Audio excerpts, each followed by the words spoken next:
Hello, this is day 29, and we are reading Exodus chapters 23 and 24, Psalm 14, and Acts chapter 5 today. We continue with a list of rules for living life in connection with God and our community. And like we said yesterday, a lot of these are pretty common sense types of rules. After these rules, we get to a section that goes through 3 festivals that God would like the people to celebrate each year as a way of keeping the relationship between the people of Israel and God strong. This wasn't just kind of I just feel like being worshiped sort of thing. This is like going on dates with your spouse even after you're married. Celebrations are a way of keeping the relationship between people and God strong. Now, along in this section, God is reminding people not to pay attention to other gods, that there's a danger in following other gods, that God wants us to be faithful to God, and God promises to be faithful to us.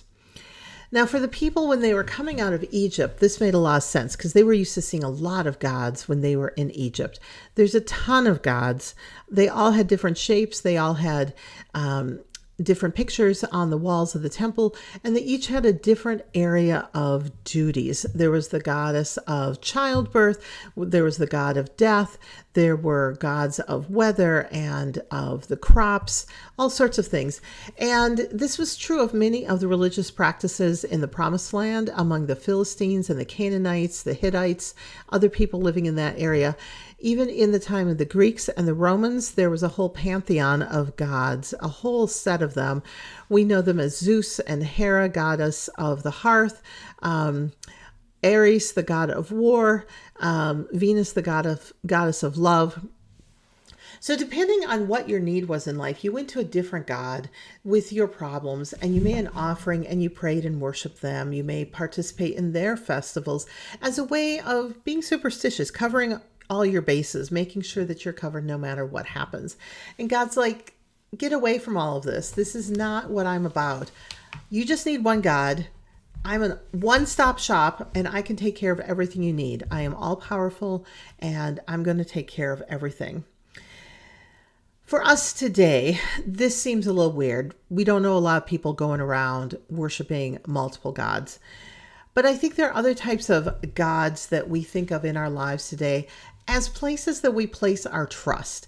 Maybe there are some businesses that we trust. Maybe there are some government or political leaders we trust. Maybe we trust our bank accounts and our retirement accounts to take care of us when times are tough. Maybe we trust our families. Maybe we trust the education we've achieved.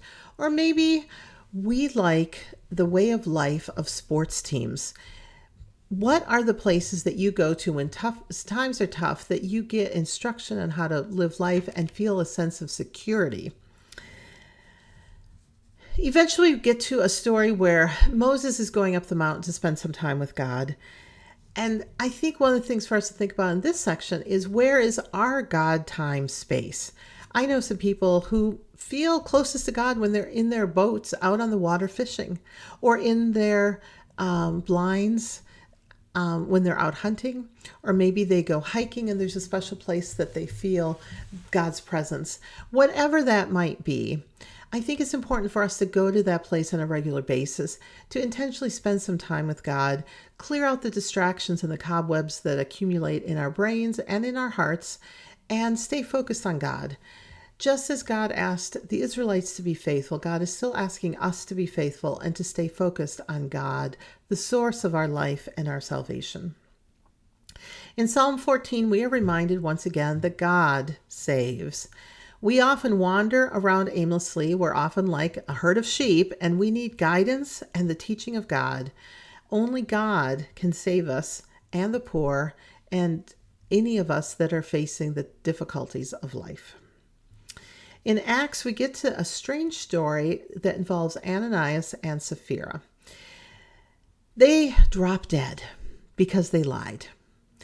Once again, this is a weird, harsh story that just rings weird in our ears these days.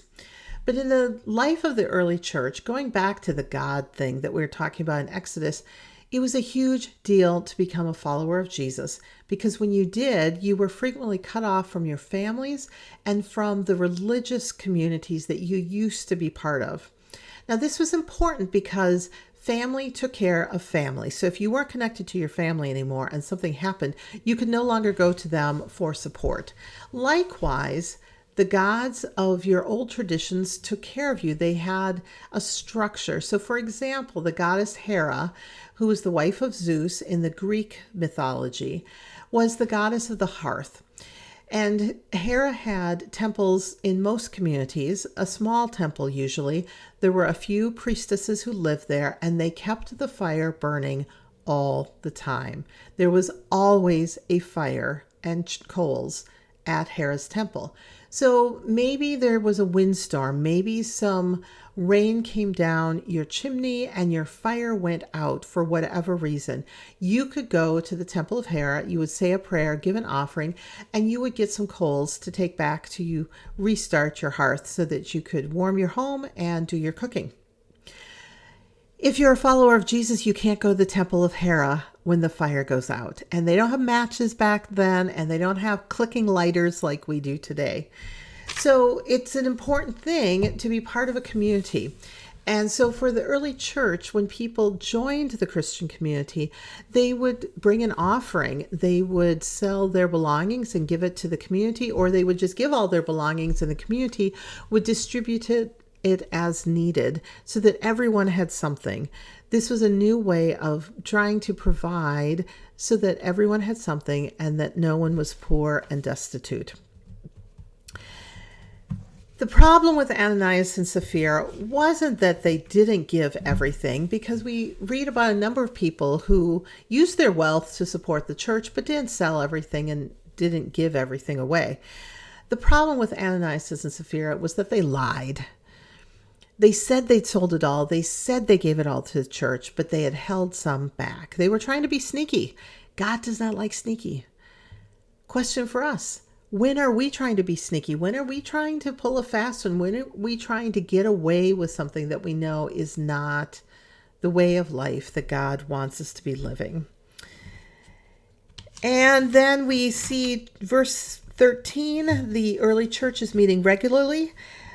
Outsiders admired them, but they were cautious about joining because this was a different way of life.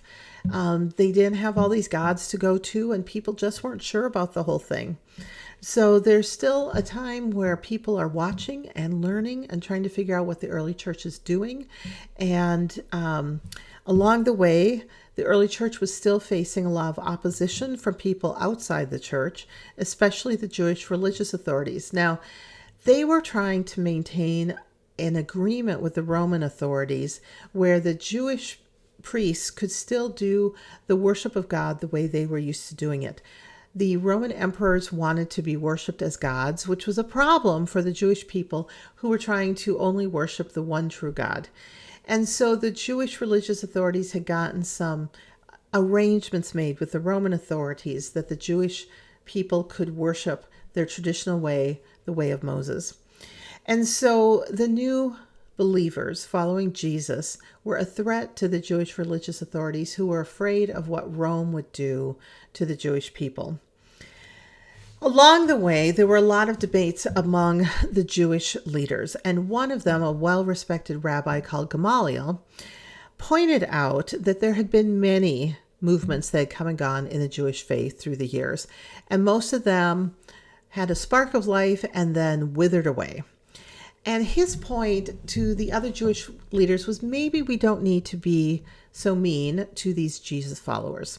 Maybe we need to step back and see where God is in this.